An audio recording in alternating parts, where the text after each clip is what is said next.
revelada por Anabel Hernández y publicada en la Dolce Vele, de que ya tiene ya confirmación de que hay denuncias contra Andrés Manuel López Obrador por narcotráfico en tribunales de Nueva York. El 30 de enero pasado, revelé en exclusiva que la agencia antidrogas DEA de Estados Unidos había hecho una investigación a la campaña presidencial de Andrés Manuel López Obrador en el 2006 y pudo comprobar que la organización de tráfico de estupefacientes más poderosa del mundo, el Cártel de Sinaloa, había financiado la primera campaña presidencial de López Obrador. Cuando revelé esta información, Andrés Manuel López Obrador se encolerizó, perdió el piso, se tambaleó, se salió por primera vez de su zona de confort y vino la primera y principal crisis en todo su gobierno. En México hay un déficit de justicia que es innegable. Las madres buscadoras, por ejemplo, que es un ejemplo más reciente que tenemos, además de todas las víctimas colaterales que siempre hay con estos crímenes, no han recibido justicia, no han recibido respuesta de un gobierno que ha sido indolente, indiferente, incompetente, que realmente no le interesa buscar justicia para ellas y para sus seres queridos. Entonces, ya con tantos años que se ha tenido en esta situación, pues debemos de preguntarnos nuevamente, insisto, ¿qué es lo que queremos los mexicanos? Oye, Mario, ¿notaste cómo hoy en la conferencia matutina ya el tema financiero, arancelario, lo que ayer explicabas aquí, que seguramente cimbró también al gobierno de los aranceles para acero y aluminio al 50% con toda esta exposición que nos diste, la amenaza que también se va a proteger el cobre por parte de los Estados Unidos, hoy casi ni se mencionó en la conferencia matutina? Es como si no se mencionara un tema, entonces no existe, ¿no, Mario?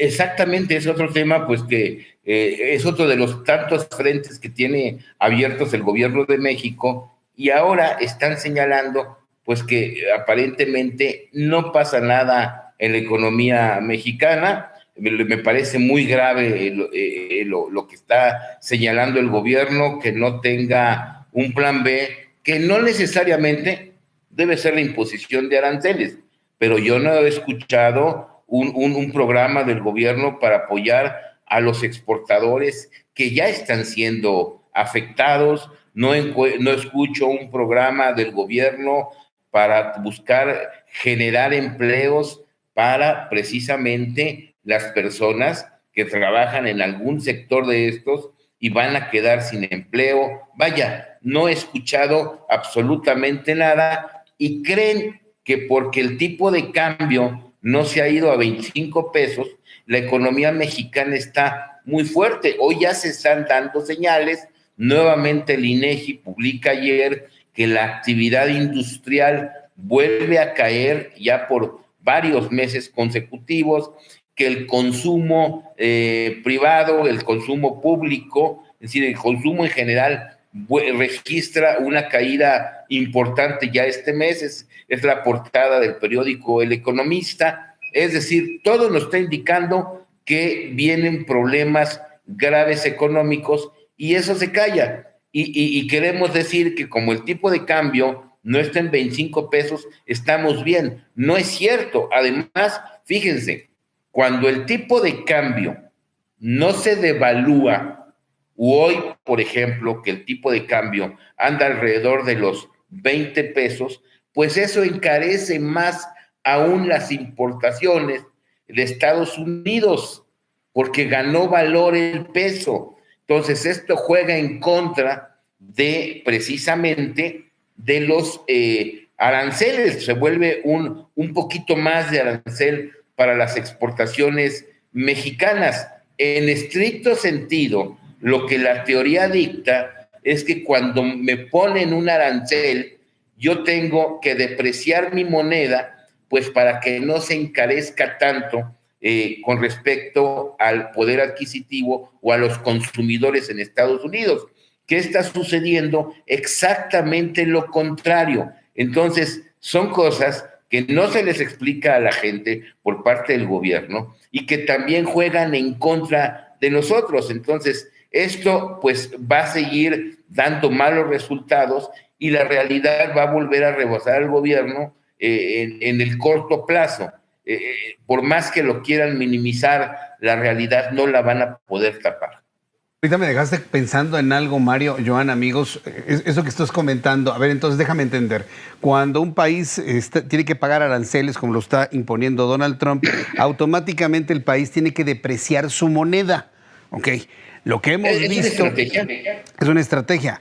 Lo que hemos estado viendo es que el peso se mantiene suficientemente estable con un comportamiento pues de una banda de 20 a lo mucho 30 centavos, pero anda flotando entre 20, 2021, 2020, 2017, 2025, o sea, no sé más.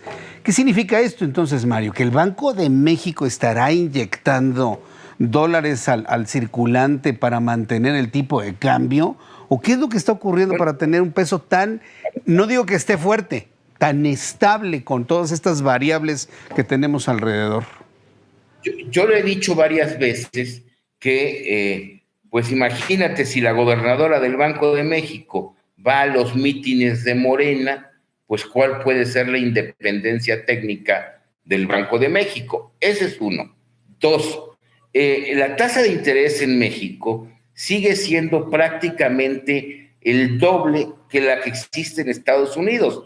Eso le da cierta fortaleza a la moneda porque mantiene por lo menos las inversiones financieras, que no las que generan empleo, sino las inversiones financieras, pues con un alto rendimiento. Si hoy yo estoy en Estados Unidos y en Estados Unidos me están pagando una tasa del 4%, 4,5%, y en México me pagan una del 9,5%, pues mejor llevo mi dinero allá y con los intereses hasta puedo pedir prestado en Estados Unidos y me quedo con un rendimiento y pago el préstamo. Esto sigue siendo así. Entonces, esto le da una, vamos a llamar así, fortaleza no deseada totalmente desde el punto de vista comercial al tipo de cambio. Y por el otro lado, si Estados Unidos quiere fomentar el consumo o el flujo de inversiones o el consumo de los productos norteamericanos, ¿qué tiene que hacer? Bajar su moneda de precio. Entonces, lo que estamos viendo es una consecuencia también de la guerra comercial, en donde ya muchos se van, además de la tarifa o del arancel, pues a jugar con este tipo de cambio.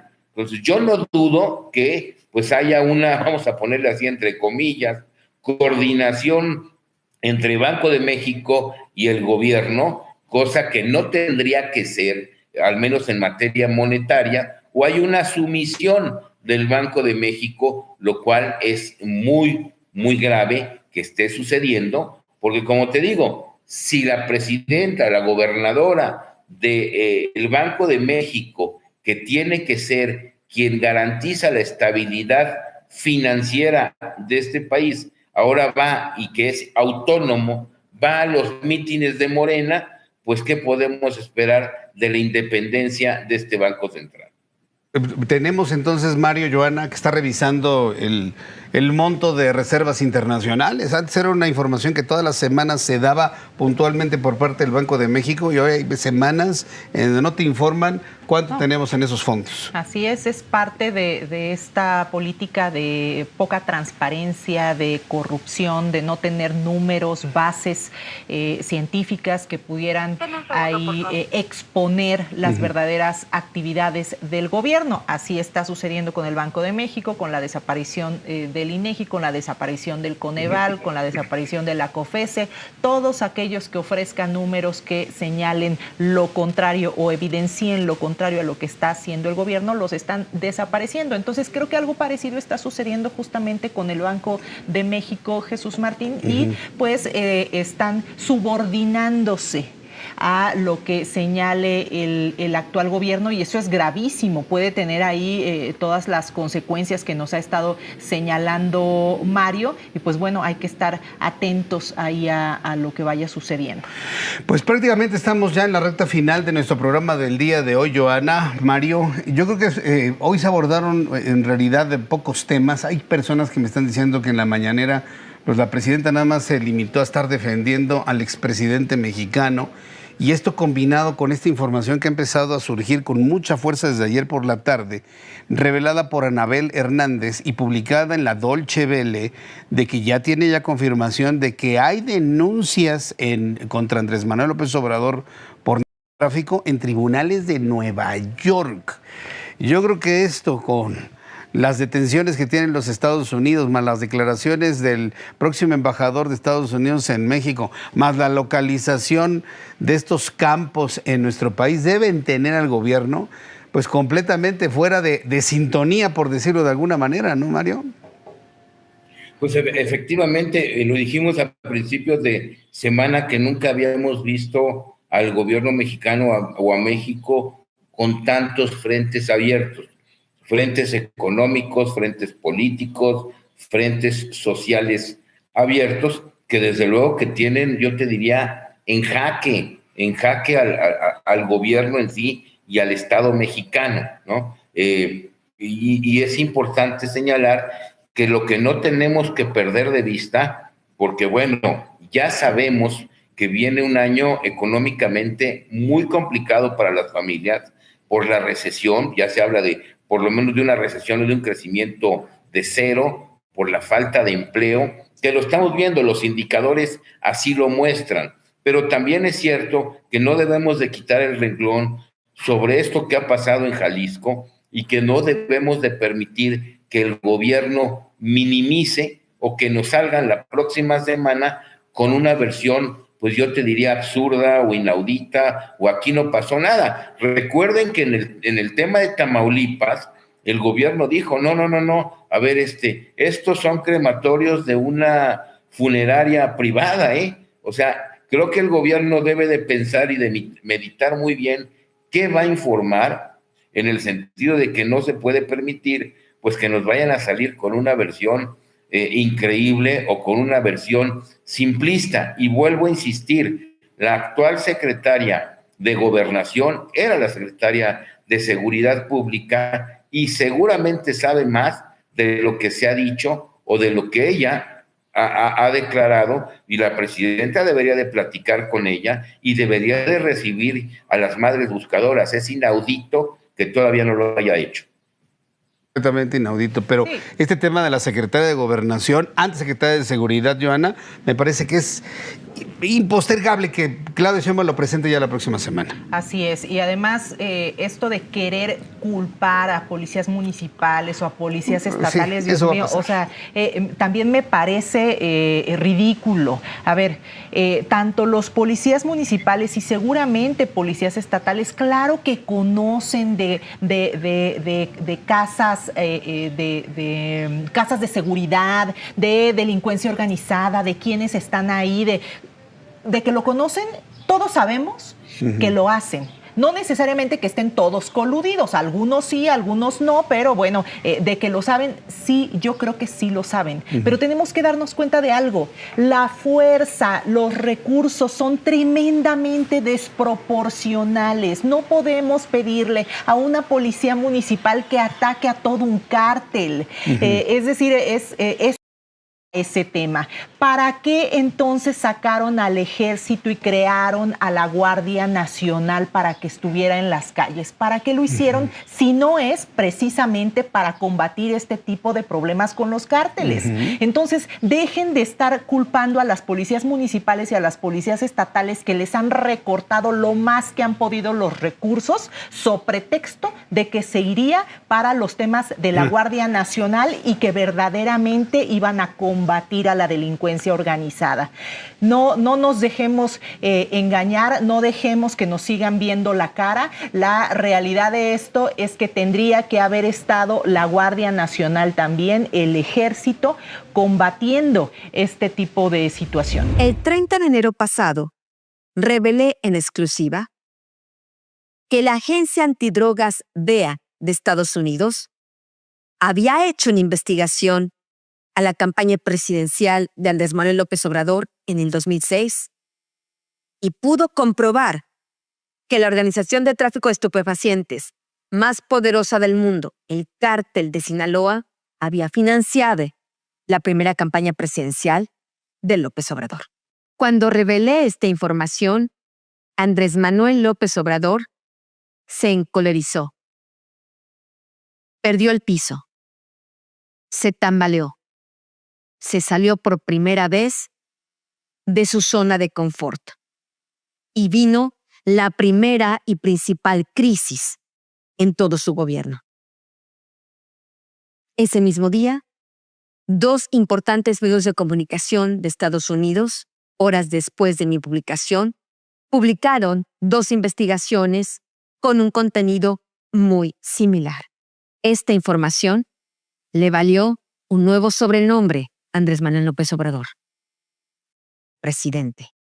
En su larga carrera criminal, Zambada García jamás había estado encarcelado. Tras 4 meses de encierro, él decidió optar por el mismo camino que sugería a sus propios hijos. De acuerdo a la información que me fue corroborada, es que ya comenzó a contar los hechos que le constan. Y para que sus confesiones tengan impacto en un buen acuerdo con el gobierno de Estados Unidos, ha comenzado a hablar por un pez más gordo que él, el expresidente Andrés Manuel López Obrador. Afirman que sobre la relación del líder del cártel de Sinaloa y el fundador y patriarca del partido oficial Morena ya quedaron escritas varias decenas de páginas. Miembros del equipo de Sheinbaum tienen conocimiento confirmado por un representante del gobierno de Estados Unidos de que incluso él habría hablado de las diversas reuniones que tuvo directamente con López Obrador. ¿Y saben por qué? Porque lo que López Obrador tanto temía, finalmente está sucediendo. Ismael Zambada García ha comenzado a hacer declaraciones ante el Departamento de Justicia de Estados Unidos. Y está hablando justamente de su amigo, de su aliado, el expresidente Andrés Manuel López Obrador.